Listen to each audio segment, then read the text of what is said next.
गणपती म्हटलं ना की मला आठवतो तो एक दिवस जो मी कधीच विसरू शकत नाही. ज्या दिवसाने मला खूप काही शिकवलं तो दिवस.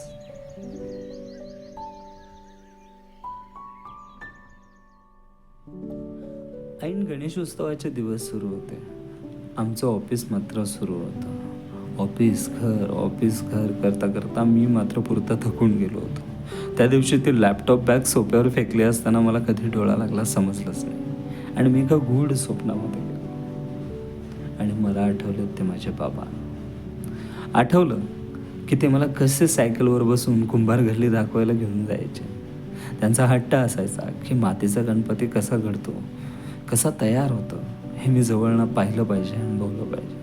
आणि हट्टाने ते एका मला मूर्तिकाराकडे घेऊन जायचे. ते काका मातीचा गणपती बनवायचे. त्यांच्या इथं मला बसवून ते सगळं मला दाखवायचे, सांगायचे की हे असं घडतं, ते तसं घडतं.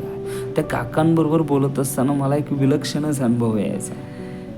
ही कला काहीतरी वेगळी आहे, हे अनुभवणं काहीतरी वेगळं आहे. कलेविषयी इतकं प्रेम माझ्या मनात रुजवणं, उपजवणं हे माझ्या बाबांनीच केलं.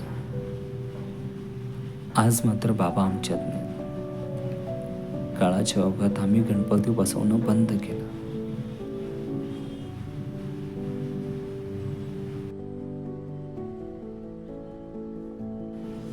आणि मी दचकून उठलो.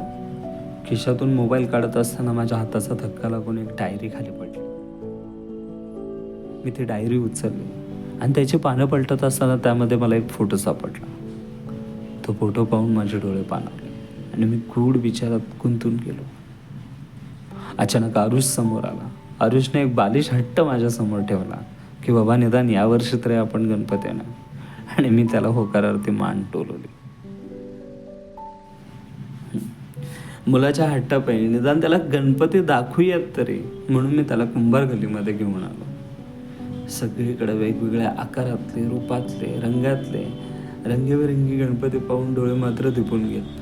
आणि त्या POP मूर्तींच्या गर्दीमध्ये मातीची मूर्ती मात्र दिसत नव्हती. काळानुरूप सगळंच बदललं होतं.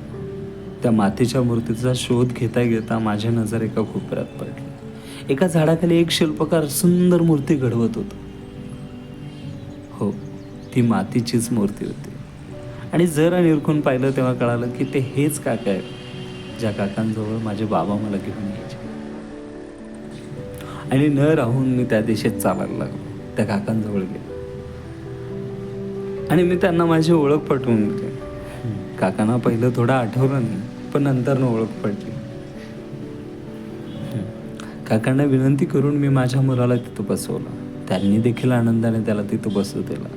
आणि माझ्या लहानपणी माझ्या भाबड्या प्रश्नांना जसे ते उत्तर द्यायचे, अगदी तसंच ते माझ्या मुलाशी देखील गप्पा मारू लागले. आणि त्या दोघांना पाहत असताना मला माझंच प्रतिबिंब दिसलं आणि मला माझे बाबा आठवले.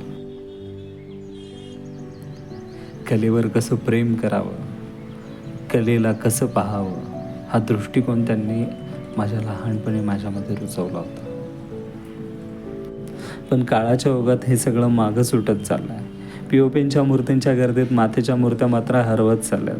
ही कला मागे सुटत चालली आहे. तरीसुद्धा काकांसारखे कलाकार वर्षानुवर्ष त्या कलेवर ठाम आहेत. ही कला जोपासत आहेत, जगवत आहेत. ही जगवणं, टिकवणं आता आपलं कर्तव्य.